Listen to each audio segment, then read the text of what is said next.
When someone is exploring a faculty building of an architecture school, they find a note. The note reads, "Hello. This is letter number 385. If you are not future me, it means I'm gone.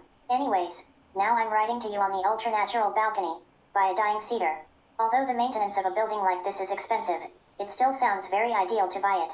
Climate change is real and environmental concern makes people want to be responsible. According to Nielsen's Global Corporate Sustainability Report, a 30,000 people survey shows that in 2013, 2014 and 2015, 50%, 55% and 66% of consumers would love to spend more money on eco-friendly products. But I just found things are getting a bit weird. Except trees are not really happy to be on my balcony. The building itself is mainly attractive by its appearance. As an environmentalist, it struck me when I found that what's really green is not green. Then what makes people think green is green? Environmentalist J. Westerfeld coined the term greenwashing in 1986 in a critical essay.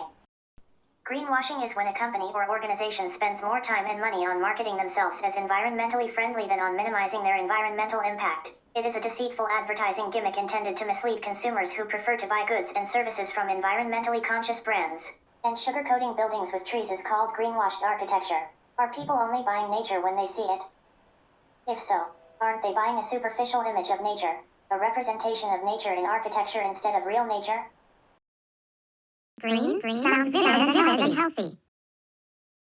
Green plus industrial. Vivid. Green plus architecture. Healthy. Nature. Is nature architecture? Is architecture nature? Does architecture come from nature?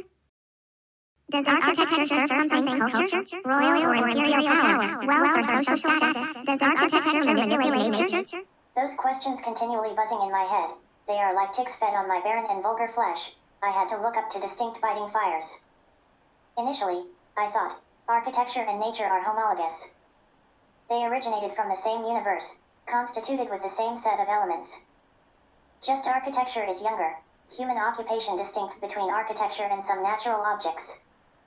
But that did not make me feel better. The voice murmured, no, not enough.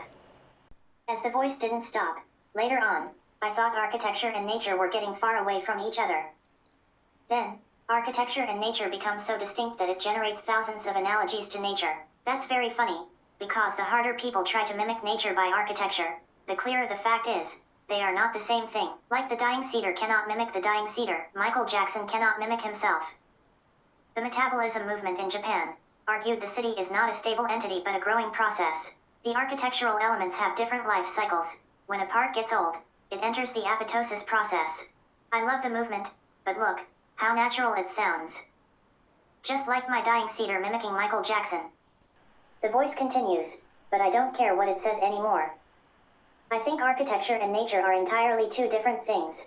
You see the Renaissance stuff, Baroque, modernism, Eastern Western anywhere, all the cliché genres that your professors loved, are shells. Inside those fancy shells are human manipulation in the form of architecture. With the rapid development of human civilization, architecture becomes a carrier that needs to serve the different demands that keep popping up under the social and political atmosphere. The king wants to pray, then got them a temple. Rich people want to show off, then got them large villas.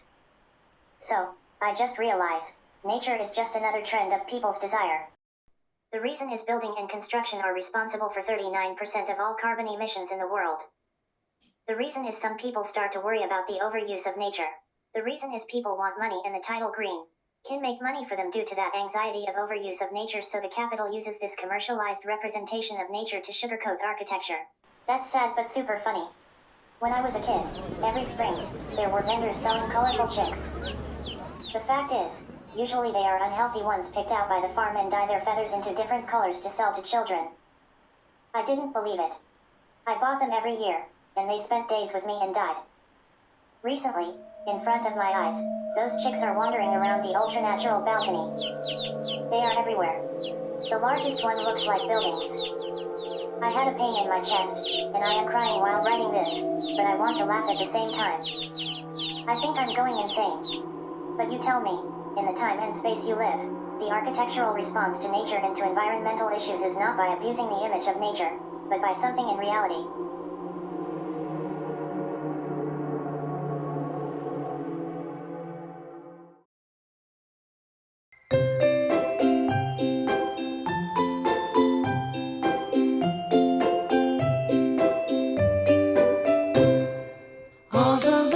Tick, chicks, walk around.